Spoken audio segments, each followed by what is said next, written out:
Welcome to the Franchise Tag Podcast with me, your host, Freddie Hall. Welcome back, Andrew, Adam, and Johnny to the podcast for our main show on Tuesday nights. And a big, heartfelt thank you to Germany, Frankfurt. It was an incredible time. Me and Sky were over there for the New England Patriots Colts game. A hell of a long way to go for a 10-6 result. It was very much freezing cold. We'll talk a little bit about that and move on to the rest of the NFL. Firstly, I will get us out of the way in a way. I'd like to say a massive thank you to some of the people who actually made our weekend so much fun. Both weekends in Frankfurt, and that is Quinn and Salim, who we met at the Chiefs Patriots game. Great, cracking guys. From Manchester who loved chatting about the NFL. The guys over at Talk Sport who we had a couple of beers with, Sam Queck bought us shots. I mean, they're crazy as well. And then this weekend, Steve, his son Devin, Brett, who took me and Sky for some Mexican food, and we had a whale of a time with them. Shane from the Irish guys over at the NFL there, really cracking guy. Also George as well, George on Sport, George Edge, who's obviously a big friend of this podcast. He was a great fun as well, and he did some fantastic content while we were there. Not a game we should probably talk too much about because not much happened. I mean, Johnny, it was actually, we were saying it was a bit of a must-win game for the Patriots, but also a must-win game for the Colts, but no one was that excited about wanting to win this game, really. It wasn't, I know the Chiefs-Dolphins was such a big game, but this game obviously fell a bit flat, but actually a huge win for the Colts. Yeah, huge win for the Colts. I mean, watching this from my sofa back at home, I don't think I got up once to shout and scream about a play, but it was just one of those games, I suppose. Defense was the main talking point on both sides of the field, and I think the Colts, obviously. Team to score a touchdown, that was a difference in the game. But the Patriots, I think, did enough to potentially win that game. They were in positions, and obviously came down to the play of their quarterbacks, which obviously they lost trust in Mac Jones, who threw a poor pick, and then Bailey Zappi comes in and does exactly the same. It was obviously a brilliant occasion, and I know yourself and Sky had a brilliant time in Germany. I think it's been such a great spectacle to have the NFL go over to stay in Europe for another year. It's great to see it growing. Let's just hope they can get a bit of a better game next year. I think for the Colts, they'll take positives from getting another win. I think Minshew was okay, and obviously he's been I think casted as one of the better backups in the NFL, and I think Shane Steichen's doing a great job in his first year to get the Colts to 5-5. After the Germany game, they've got a real chance of causing a bit of a stir and upset in the AFC South. I think it's one team's looking upwards and one is definitely looking down. I'm not sure I can get any worse for the Patriots. Obviously with Mac Jones, but the options below him are probably even worse, which is a shame, obviously. But from a Jets perspective, I'm quite happy. I will say that there's obviously been a big thing throughout history with Bill Belichick in press conferences, and I am going to confirm it is incredibly true. The Sky said it was horrible, him walking in and just knowing how his mood was going to be, how he was going to react, and how he did react. Obviously, Andrew, the big story was him benching Mac really at the end of the game for Bailey Zappi, and there was some rumor that Mac was hurt. I don't really believe he didn't really answer the question. He just said, we believe in all of our players here, I think was what he said. Very, very Bill Belichick answer to make. But do you think that was what do you think of that move at the end of the game when you could potentially go down the field and win? And actually, I thought the best play in the game was Mac Jones's run. And after he ran, he got up and he was seriously pumped up, seriously fired up. And it was the personality that I think this Patriots team is lacking, really. Yeah, I think the organisation and especially the head coach and Bill O'Brien as well. You can see Bill O'Brien screaming at him on the sideline and shouting at Mac Jones. I think they're just out on him and they've just lost confidence in him. And I think they now looking at their record of like 2-8, they're kind of maybe in their head going, do we want to win any more games? Do we, should we just put Bailey Zappi in there and just, see where it goes? I just think he's obviously not got a great relationship with Belichick or O'Brien. It doesn't seem to be gelling. Like I said, I think, was it last week before we were talking about it? And I was just like, Mac Jones looks like he recoils when people like shout at him. He just doesn't really work well with that type of head coach. He needs someone to put his arm around them and gee him up and have that bit more of a laugh and swagger about it rather than shouting at them. So I just don't think they think that they can get the best out of him. And I think he's found his ceiling and they're a bit out on him now. And Adam, this win for the Colts, like I said, it's actually a massive win. They're 5-5 in the division now, which is third behind the Texans, who are 5-4, Jags, who are 6-3. Still very, very much in the mix. And I have to say, we've said about certain teams having a lot of good players on paper. And I have to say, this press conference, although I've not been to loads of press conferences, we've been very privileged to go to a few now. Their players, I felt, were like the most almost personable. They didn't give stock NFL answers. They seemed to have some character, like Jonathan Taylor, who I mean, was painted a bit of a villain just a month and a half ago, which seemed incredibly personable, incredibly fun. All of them, DeForest Buckner seemed like an incredible, Zaire Franklin seemed like an incredible leader too. Like they all seem to shine. And I mean, it's very different, obviously, if they lost it, maybe in a different kettle of fish altogether. But can the Colts have? Do you think they've got maybe something going on here if Anthony Richardson wasn't injured, maybe as well? I actually think that they might have something going on because Anthony Richardson's injured. I think the problem with Richardson, there was a lot of rushing, and that doesn't necessarily suit like Pittman and Downs and them sort of weapons. So I do think having someone like Minshew who's more willing to pass the ball a bit more might be the reason that you're seeing this happen a little bit at the moment. I think it's a really open division. I mean, we kind of all went, the Jags are going to win this one. I think we all kind of felt like the Texans weren't going to have developed as quickly as they had. That the Colts were going to struggle, new head coach, a bit like the Texans, really, kind of new QB as well. So that was always going to be an issue for them. And that the Titans just weren't that team that they have been in the past. So I think we kind of felt that this was the Jags to have. And so it's a little bit surprising that the Texans and the Colts have been able to do what they've done. But yeah, I think it's the Colts definitely have something to build on. I think Richardson will get better. I really do. I think it's just going to take time for him. And, the more games he plays, obviously, the better he will get. But I just think that at the moment, I think they're probably winning more games because of having Minshew there and just sort of like being a little bit more sort of it suits the setup a little bit more at the moment. Our friend Devin, when we chatted to him about him being a Colts fan, he reckoned that Minshew's the best backup in the NFL. Do you think that's a fair statement when you think about what the backups at in the NFL? I mean, this is to everyone really, whoever wants to sort of chime in for that. Yeah, I mean, I think we're all agreeing, aren't we? But yeah. I can't think of who would be making better. a good show.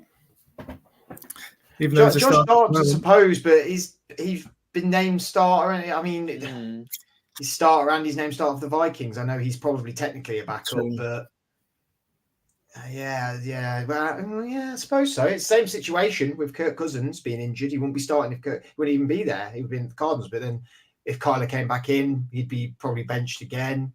So you could argue Josh Dobbs for sure. I think he's definitely in the conversation as well.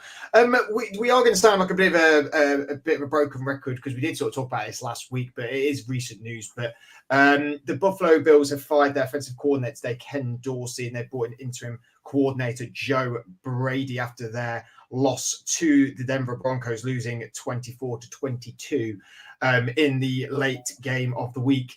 I know we sort of touched on last week about McDermott being on the hot seat.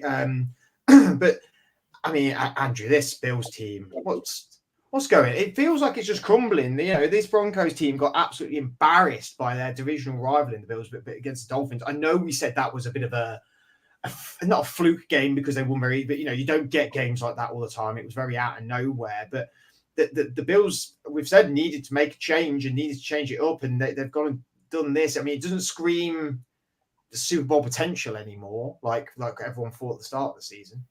Yeah, I mean, I've seen this coming for a little while out now. That's why I brought it up last week to the guys to discuss. You know, I think I had a few words to say about McDermott, of whether he's got a ceiling in coaching because he is a defensive-minded coach and he's not being able to push that offense forward.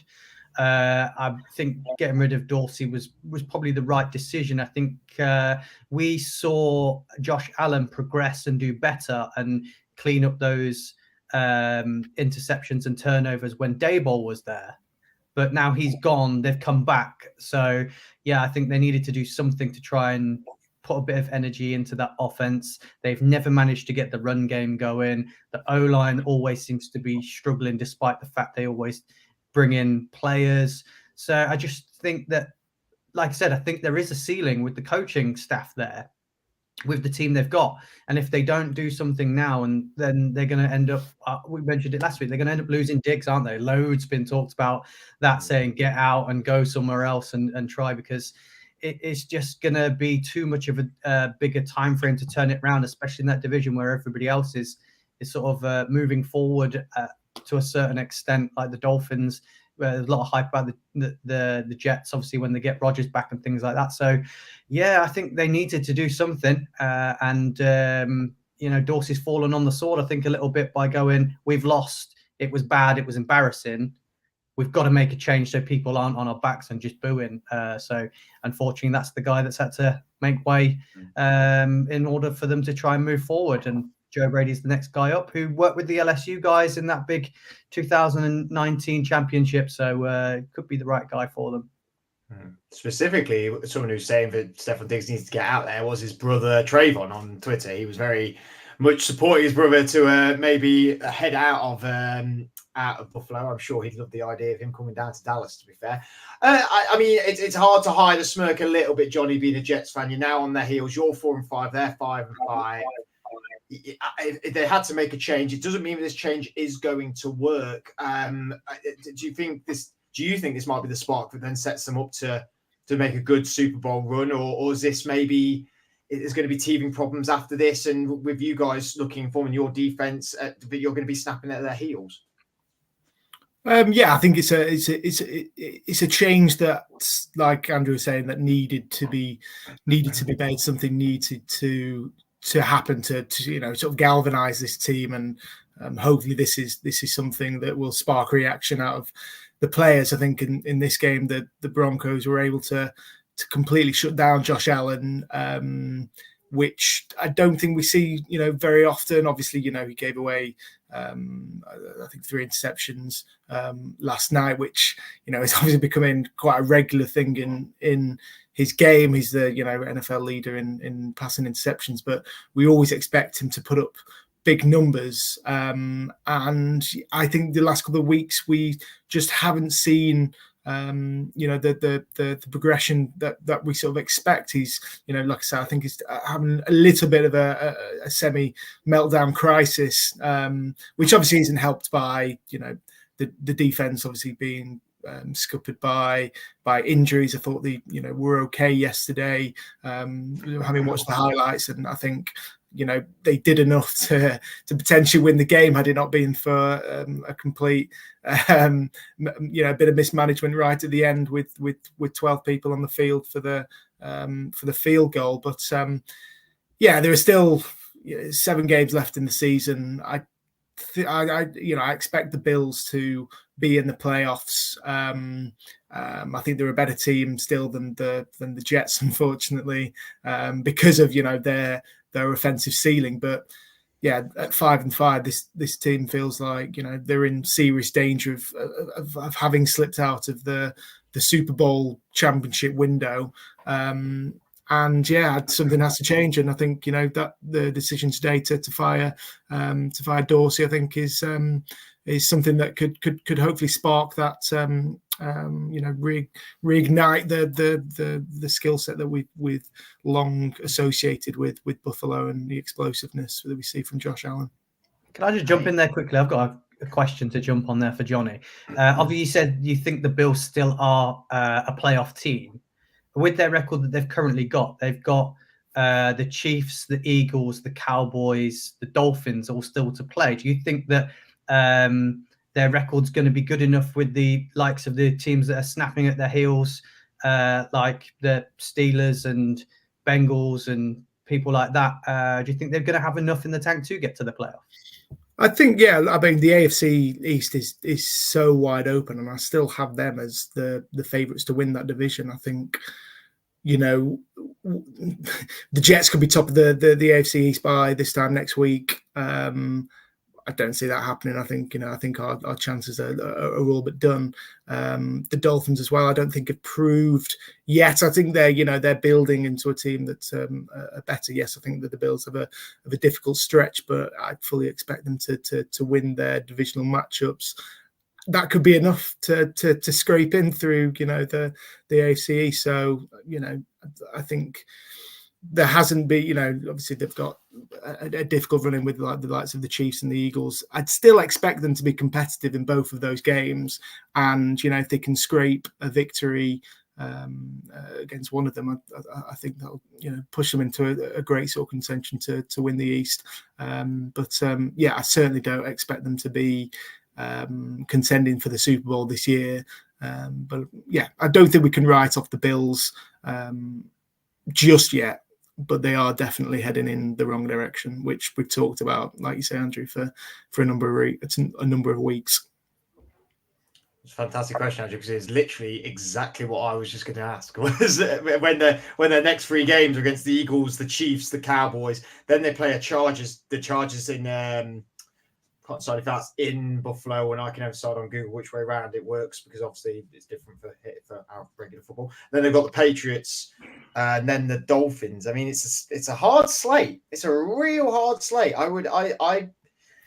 I'm not one for usually betting against the Bills, but it could well be that they do slip out this year, especially with my mighty Steelers snapping at the heels. Snapping at the heels, we're saying too much tonight, but we are there. Adam, a bit of criticism coming to Josh Allen's way. Rightly so. I mean, some people have said that he's just a bit of a better Big Ben. That's what's been on social media. I don't know whether I find that critical or not, but we do find when teams are losing, someone takes the flag. There's always someone. There's always the scapegoat, isn't there? Rightly so sometimes, or sometimes not rightly so. It can be their coach, it can be the owners, it can be the quarterback, it can be a coordinator, and it has fell on the coordinator a lot. But has Josh Allen got to take some of the blame for this? I think he's probably got to take a bit of it. I mean, he has clearly regressed a little bit. He's not quite as good as what he was last year. However, they have got injuries in the defense, and that is causing massive problems as well. So I think if you start losing like really big name players like Matt Milano, that's going to have a huge effect on your defense. And it's a bit of both. To be honest, I think they're kind of struggling in many areas, but it's obviously Allen isn't helping the situation because he's not performing to the level that he can. But he's still a quality quarterback, and he's still doing really well. It's just that he's not at the level that he was last year. But if you take away a couple of really important pieces from this team, you're going to start struggling. It's like most teams, and I just feel like that's what the problem is with the defense for them. I really don't. I don't think they get in. I don't see it at all. I think that their 5-5 disappointment of Joe Brady feels as well as he did at LSU. He didn't do great with the Panthers when he was there. This feels like desperation. Like they're they're desperately trying to keep this Super Bowl window that they believe that they're in still open, and it's just not really, I'm a Packers fan. I know when it all goes wrong. So it's like our window closed a few years ago. We tried to keep it open. They're doing exactly the same thing. And so it feels like it's going to be very difficult for them to do it.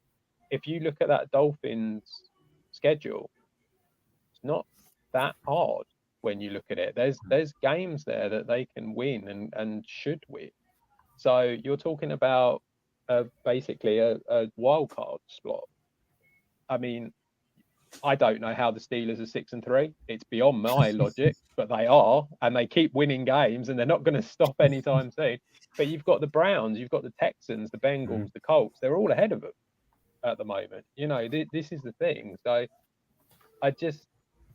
they'll win games, but they really scream of like I know you can't be 8-8 anymore, but that's what they scream of. They scream of a 500 team, and I just don't see where they get it. And you're losing at home to the Broncos, who have not been great. They've improved in the last few weeks, but they've not been great this season. That's a tough loss, and I get why they've fired Dorsey, but it does feel like desperation.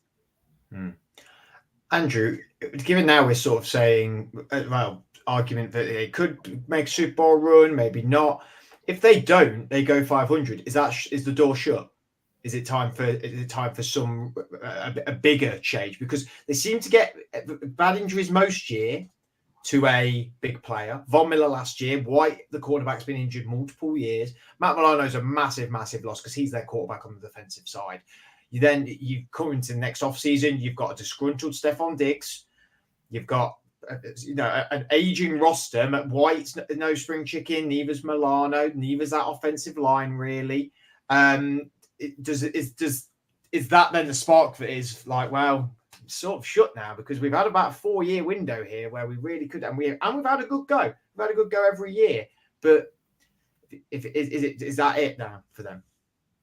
Yeah, I think they're going to then have to rebuild, and they're going to have to rebuild a new culture there, aren't they? Because they will move towards bringing in, if they do get rid of McDermott, an offensive-minded head coach, someone who can restructure that O-line, someone who can get a run game going. And it's something that they've not played over this period where we've been saying they're in touching distance. So someone's got to bring a new culture, a new way of playing, and a new style. And that's going to take a little bit of time. That's not going to happen overnight.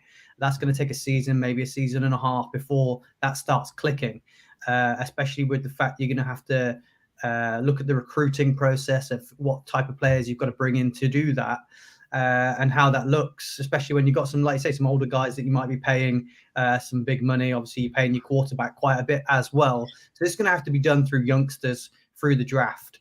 So that's not an overnight thing. Everyone takes a season and a half when you're a rookie to sort of find your way. So I think they'll stay in the mix and they'll stay good. It's not a complete reset.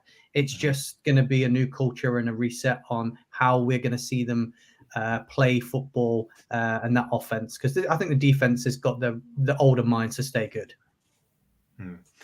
Well, we'll move on to another game. So the Chicago Bears beating the Carolina Panthers 16-13. I mean, made them very happy if they got the win and the Panthers got the loss. And the Bears have their pick in the draft as well. Obviously, there's a huge discussion at the minute about that number one pick. There's the emergence of these really great quarterbacks who are coming out of college. But the question then poses, if the Bears did go quarterback, what would happen with Justin Fields? It doesn't mean they necessarily will go to the quarterback position in the draft, but some of these guys coming out are can't miss guys really for the most part at this quarterback position. There's a fair few of them this year. So then the question poses, what do we have with Justin Fields? What could happen with him? I'm going to go to Adam for this because at the minute the Bears, just quickly getting up their record, they're 3-7.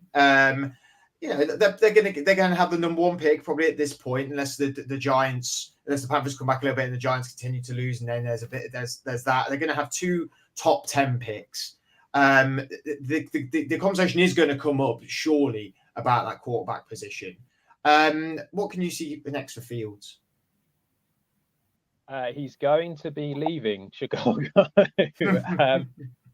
Look, the Panthers are a bad team. I mean, the Bears are a pretty bad team, and the fact that they could only put 13 points up against them, they're going to struggle. So chances are Panthers will be the number 1 pick, which means the Bears will have the number 1 pick. They're not going to... They've already traded away the first round pick from the previous draft. They're not going to do it again. If they do it again, that GM is going to get an absolute ear bashing for doing it. It's going to be a nightmare. So they're going to take someone. And Justin Fields is going to be on his way, because if you've got the number 1 pick, you're taking Caleb Williams, and that's kind of the end of it. So I personally think he's just going to be at another team. When you look at teams, I mean, we came out and said at the beginning of the season, Arizona will probably take the number 1 pick, because we all thought they were going to be really bad. And Kyler was going to be the one who ends up moving. Now you look at it, they're not going to have it. Kyler looked pretty okay, considering it was his first game back for so long. So I think Fields is definitely going to be going. I've said Atlanta, because that's where I said I thought Kyler Murray would end up if Arizona had the first pick. So I think Atlanta are the obvious team that desperately need a quarterback that is much more talented than what they've got. And I think the Fields is capable of doing that. But not only that, with Atlanta, with Arthur Smith, who, the ownership have come out and said that they see him there for the future and they want to keep him there. He Fields runs. That's all Arthur Smith wants to do, is run the ball. That's all he wants to do. So now you've got multiple options of, like, not only having Bijan Robinson, and if you want to keep Tyler Algier, you can keep him as well. And you can have a quarterback that runs as well. And it all kind of makes a little bit of sense. And, they're not going to be in a position to go and get the top quarterback in the draft. So Atlanta seems an obvious choice for Fields. Well, Johnny, do you think that Fields has played at a level where a team is going to trade for him and he's going to be their starting quarterback? Because I think there is a certain style of which he plays, which some teams are not fond of, but also at the same time, it is a very modern way of the quarterback plays. And there's also certain teams that I don't think will fit his style. They need to probably improve more on their O-line and things like that for Fields. So is there a chance that he could get moved and not even be a starter and be a backup somewhere? It's an interesting point. I think last year, certainly, we saw enough to assume that Justin Fields was going to have a fairly long future as the quarterback in Chicago. But I think this year, with the transition to develop him into more the passer, his awareness of the pocket hasn't been at a high standard at all. His sack rate's completely shot up. He's obviously incredibly athletic, and his explosive playability, who wouldn't want that on their team? But yeah, I take your point. I think he's accustomed to a particular type of system, particularly like what we saw from Lamar Jackson. He's obviously on the next level as a passer. I'm not sure on where. I do think, like Adam says, he if the Bears are picking at number 1, I know how much Adam loves to accumulate picks himself in that sort of position, but I can't imagine Ryan Poles will be doing exactly the same. He's got to take one of the guys, Caleb Williams or Drake May, who seem to be, either one of them could be a number 1 pick in any of the drafts of the last 5-10 years. That's the sort of play that you have to make as a general manager, and I don't think Fields has shown enough. I do think he can go into a position as a starter, particularly with the quarterbacks that we've seen start this year. Where could he go? I mean, obviously there's openings in Atlanta, which he's a Georgia lad, seems an obvious choice. There are going to be openings in Minnesota, depending on Aaron Rodgers is coming back, potentially the Jets. I don't know. Atlanta just seems the most appealing. It's the only one I can really think of he seems to be a Atlanta molded quarterback. Obviously talking about Michael Vick's reign there. Could he become something similar? It fits for both parties. I don't know. It's one of those, I suppose. But yeah, his future's not in Chicago, I don't think. Only if the Bears have the number 1 pick. If they don't, then we can I think continue to build around Justin, but there becomes a point, and obviously injuries hampered him this year, but he's not shown at all the progress as a passer that the Bears are looking for. I feel like some of the things you said, Andrew, might strongly disagree with you about, because he is the hero of Ohio State, and Andrew does have his Ohio State tinted glasses on sometimes with old Mr. Fields. What's your reaction to both of these guys, Andrew? Yeah, I mean, I'm in agreement with the fact that if the Bears are there to take one, I think they will. Fields was there when this new team of coaching staff and guys landed there, so they kind of just had to roll with what they got and see if he could work. I think if they want to keep their jobs and stay there, they've got to go, look, that wasn't our guy. We want to move on. We want to move in this direction.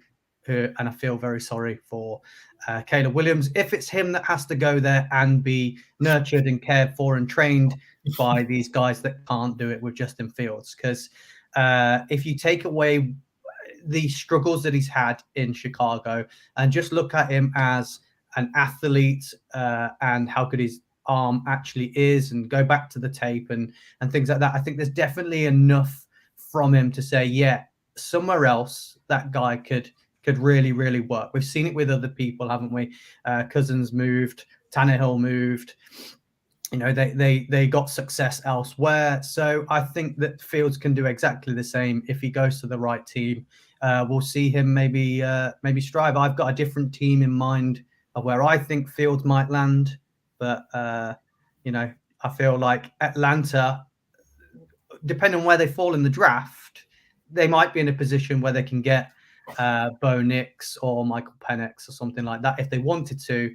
I feel like Seattle going to be in a position where they're not going to be able to get one of those guys. They don't have a second round pick because they gave it up to the Giants, so they can't wait on a Jalen Daniels or someone like that or Quinn Ewers in the second round. And we know, Fred, because we met some Seahawks fans, there's unrest, and apparently a lot of the guys are saying they're out on Geno. The fans don't want Geno as the quarterback. So you could bring Fields in, sitting behind Geno. If they're going, no, we're out on Geno, you could roll him in, and away he goes in a team that loves to run the ball, has great offensive weapons. Jackson Smith and Jigba's there. They've got their O-line sorted. They brought in their 2 youngsters in Charles Cross and Abraham. So I feel like there's potential for him to work there and maybe have some success. I don't know. Adam looked very confused at that. No, I was going to try and guess it. I've been looking at the other teams. I was thinking, what about the Buccaneers? The fact that I think they like Baker. You've got to remember with the Bucs, they went for Jameis Winston, didn't they? So they do like that kind of quarterback, and I like their Russian quarterback. I just wonder whether they've got a lot of issues there, haven't they? Realistically, we are talking about this as well, because he is coming to he's out of contract, isn't he, at the end of the year? So no one's gonna have to, if they were to pick quarterback and he left, then no one's gonna have to trade their picks. It's all then about money. And then I know I've got the money up here, but because I can have a look at it in a minute. But the teams that scream out, I think, are the Falcons, obviously, the Commanders, the Bucks, the Raiders, probably the Seahawks as well, because I agree. I'm out on Geno as well, and was never really in with Geno. I thought he played very well, but I didn't think it was ever sustainable. I think you could argue the Bucks, but I think they're in on Baker. So Titans now, with what you would say, Titans maybe a couple of weeks ago, but now with Will Levis and how he's looked, and plus as well, they have just been going mental with the quarterback position as well. So that would be an incredibly bad image for the franchise to have signed 4 quarterbacks in the past 2 years. I don't know. I'll check out the money. What do you think? What do you think about the ones that you haven't mentioned, like the Raiders, for example, or the Commanders? mean, I would just feel sorry for anyone who ended up at the Raiders. But you don't think that there's a potential for that? But yeah, Garoppolo's signed, isn't he, for another year? But doesn't have to start. Fields don't have to start. Yeah, possibly. I don't know. I think it's a really difficult one this year because there's so many quarterbacks coming out of this year's draft that are really good, and a lot of people are just going to go, "I'll just draft one of them," and that's 5 years. If you take them in the first round, isn't it? Where you don't have to pay them free agent money. So I do wonder if any quarterback might find it difficult this year to move across to other teams. Yeah, I reckon anybody within the top 20 in the draft is likely to get either Caleb Williams, Drake May, Michael Penix, Bo Nix, or JJ McCarthy. So that's as far down as you're looking at where you need to be in the draft to have a gamble on one of these guys coming out of college. I mean, I've just gone to over the cap, and I've got the 2024. Over cap tends to be really good. They do tend to be quite accurate as well. The Seahawks are probably going to have 18 mil free, which is actually in the bottom third in the league. I don't think if they traded away, if the Seahawks traded away Jamal Adams, would that free up a load of cap space for them? Because I reckon they'll move off of him. There's potential for that, I suppose. I can't think who else they really could move off. Tyler Lockett. No, I think he's there for the long haul, isn't he? He's a Seahawks boy, isn't he? They wouldn't want to do that to him. They want to let him retire there, I think. I don't know. They've done to other people. So who else did we say? We said the Falcons have got a lot of money. The Falcons have got 50 mil. Yeah. So they're going to be in a very good position. Obviously, the Titans have got like an insane amount of money because Tannehill, I think, is out of contract. Then they're not paying big money for two other quarterbacks within there, so they can just fill their roster with talent and hope that Will Levis is riding, as the future. Commanders have a lot of money. Commanders have a lot of money going next year. They've got 89 mil. I mean, we got to remember after free agency. There's free agency as well, but. Is Justin Fields enough of an upgrade to how Sam Howell's playing though to warrant to give up one of those sort of Premier picks? I'm not sure. I'm not sure. Everything Andrew is talk about poking the bear. He's like, and just to put it out, I'm not in the same breath that you said Sam Howell and Justin Fields. I'm not saying that Sam Howell is absolutely the answer in Washington. I'm not seeing that they would warrant. I mean, they could be in a position to draft a quarterback as well. But yeah, I suppose my question to Andrew is Justin Fields a significant upgrade on Sam Howell at the moment? I think talent-wise, yes, but it's still a gamble because we're not 100% that he's going to clean up all of his issues, and moving away from Chicago is definitely going to make him the quarterback we think he can be.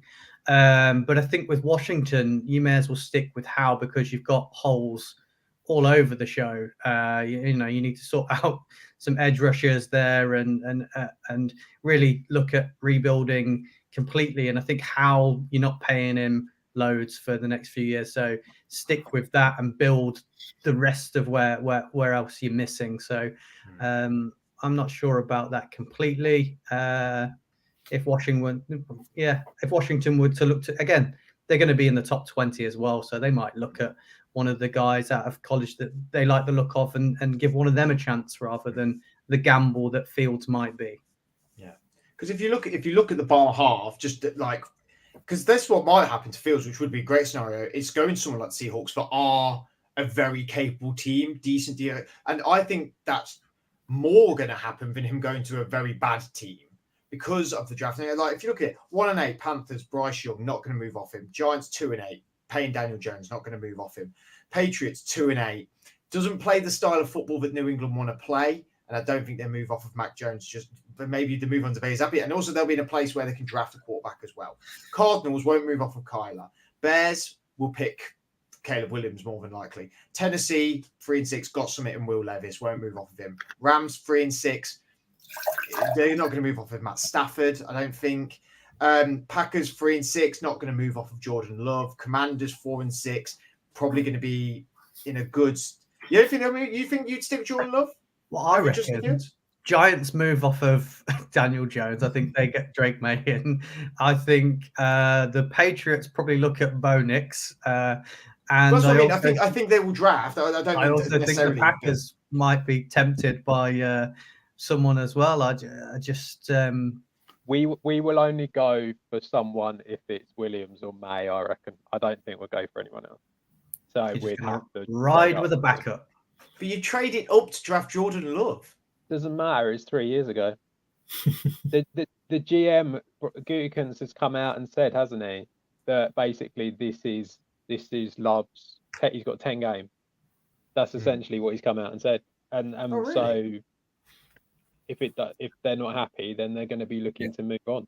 And it seems that that's just what they've decided to do. Yeah. No one's mentioned the Steelers. That's because you're too loyal. Yeah. You're a very, very loyal organization. You keep people around longer than you should.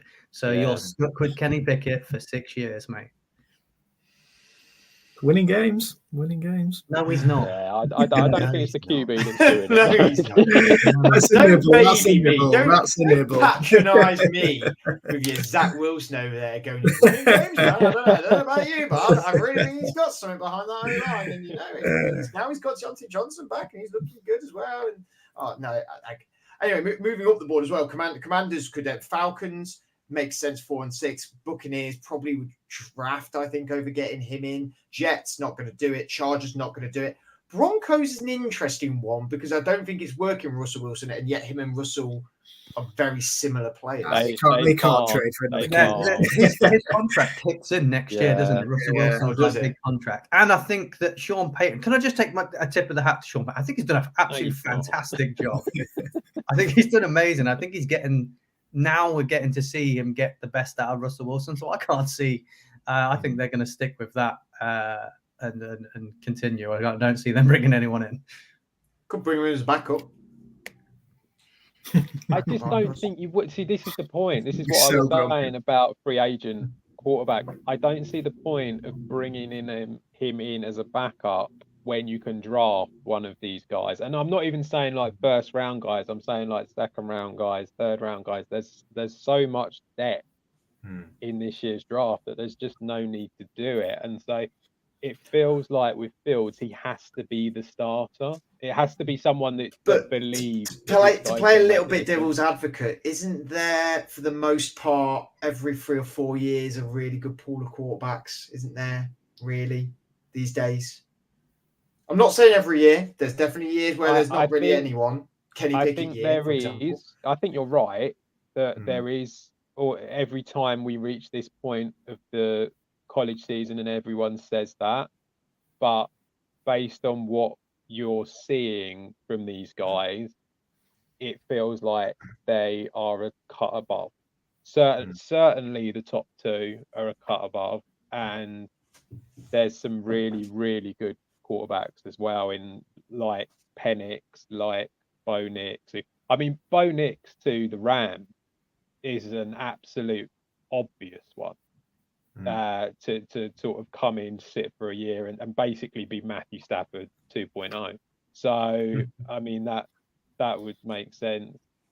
But they do feel like they're a bit, at least I think they look like they're a bit better than what they have been in the last few years. Next week, Adam, because obviously my facial hair grows out, so is Andrew's, and Johnny's got that lovely tash. It's not happening, mate. It's not happening.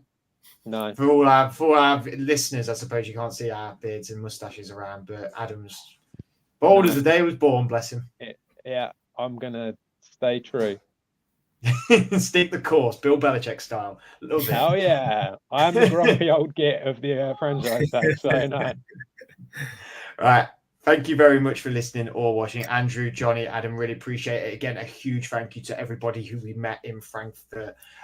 We really, really enjoyed it. We definitely want to keep in contact with you as well. And like we said to quite a few people, we're always happy for people come in our pod or us to go on others as well. So always hit us up. Thank you for your continued support, and we'll see you again very soon.